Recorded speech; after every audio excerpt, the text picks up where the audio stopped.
What if tomorrow morning you reached for your phone, still half asleep, and the very first alert you saw made your stomach drop?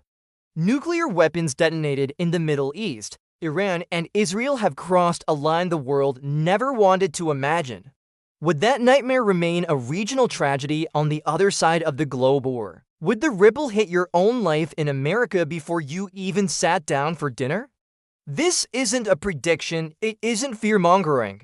It is a thought experiment with a purpose. If you can picture the first hours and the days that follow, you can prepare your mind, your home, and your family. So pause and ask yourself, if this headline appeared while you were sleeping, what would you wish you had already done yesterday?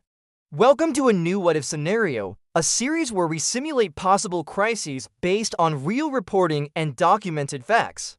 The aim is not to forecast the future or indulge in rumors, but to build realistic scenarios so you are never blindsided. Every episode begins with one question. If this happened, how would it actually look for the United States and for you?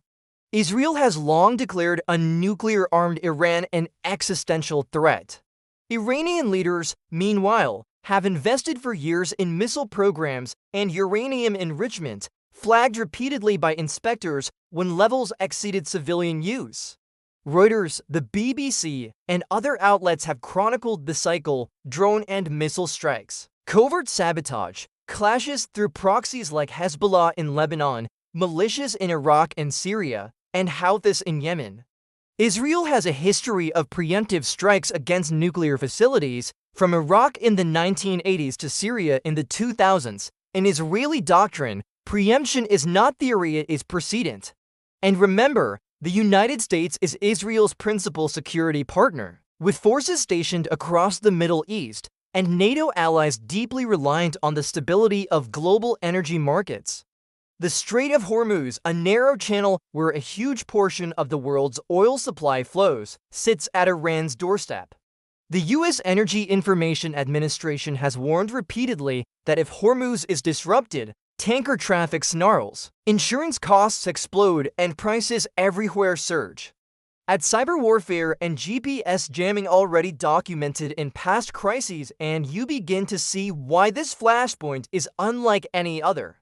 So if the unthinkable happened and a nuclear exchange began, how would those first hours unfold?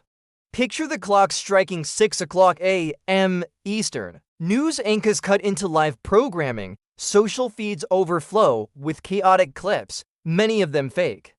Official confirmations begin trickling in. Statements from Jerusalem, statements from Tehran. The White House announces an emergency National Security Council meeting. The Pentagon raises alert levels. Allies in Europe call emergency sessions. Markets don't wait. Within minutes, crude oil spikes. Airlines suspend flights. Maritime authorities issue security warnings. Insurance firms rewrite contracts in real time. That's the visible layer. But beneath the surface, two invisible battles ignite. The first is the information war.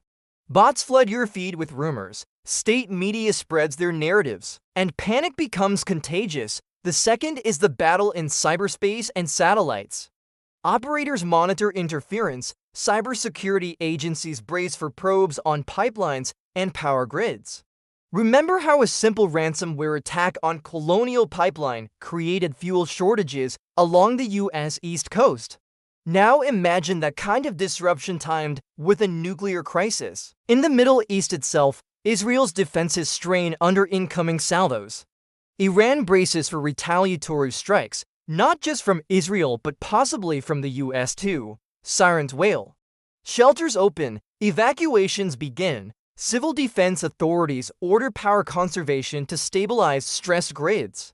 And if you've never heard the term before, a tactical nuclear weapon, while smaller than a strategic bomb meant for cities, is still catastrophic.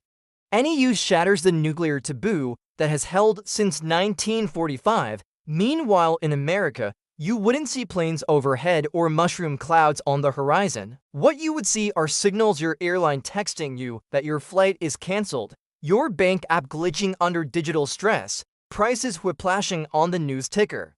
Your family would turn to you with worried questions, and your job would be to separate panic from fact.